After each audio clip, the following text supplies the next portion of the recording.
Welcome to Disrupt It Yourself. This is the MAKEiT Pro L. To say that this video is a bit overdue would be the understatement of the century. A lot of you who follow me on Instagram have seen me post about this 3D printer for several weeks now. That's not an exaggeration, but I think you've seen a lot of this printer, and I hope that you've been able to glean a little bit of information. But of course, this is my review.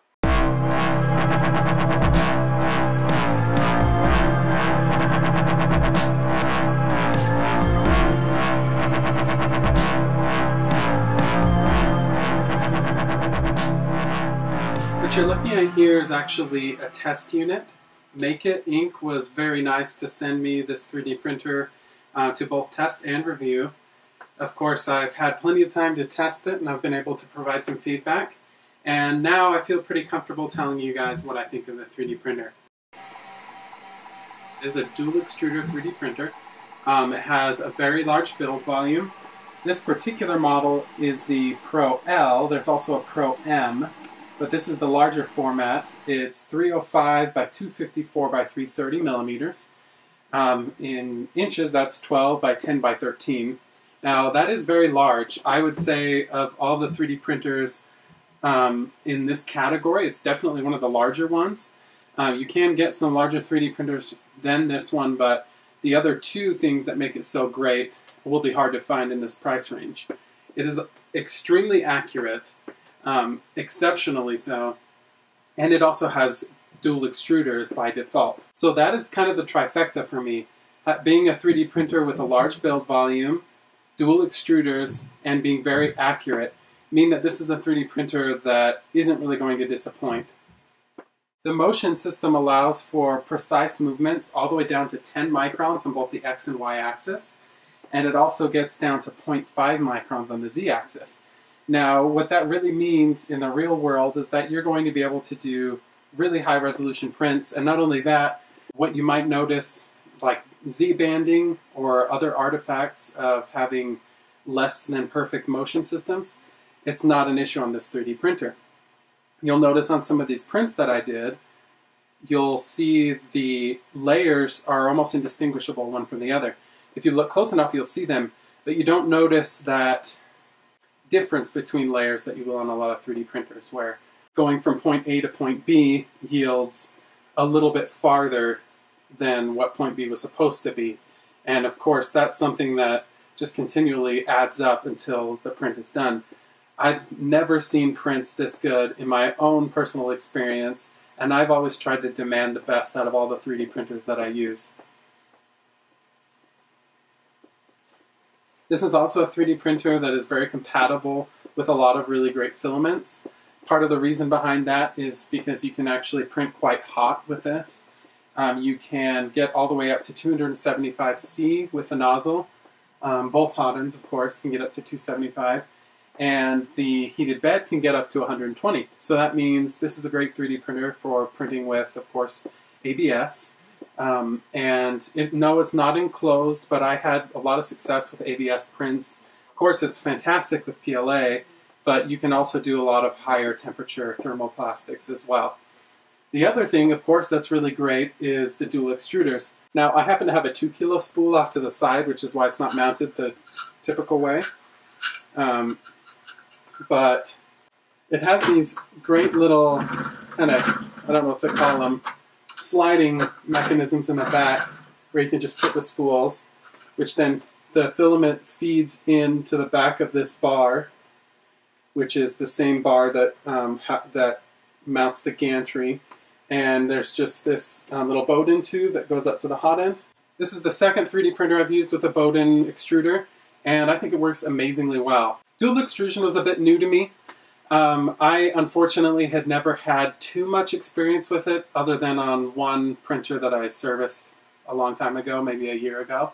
So it took a little bit of getting used to. But I think it works really well on this 3D printer. I think a lot of time and energy has gone into making it user-friendly. Once I got the hang of it though, after printing a good 15 3D benchies, the dual extrusion model, once I got that dialed in, I felt a little bit more comfortable and did some more challenging dual extrusion prints. And I was really pleased with it. Once you've properly calibrated this machine, which is quite easy because the firmware helps you so much to calibrate things, you get amazing prints. And I can just say that all day, but just take a look at some of these. I mean, I feel pretty good about a lot of the prints that I've made, but the prints that I've had off of this 3D printer have really blown me away. Now, getting down to the one point that most of you have asked me about, this is a very professional machine. It's definitely intended for people who, like I said, demand a little bit more from the 3D printer. This probably isn't the 3D printer that you will buy first if you're a hobbyist, because it is kind of a higher end machine.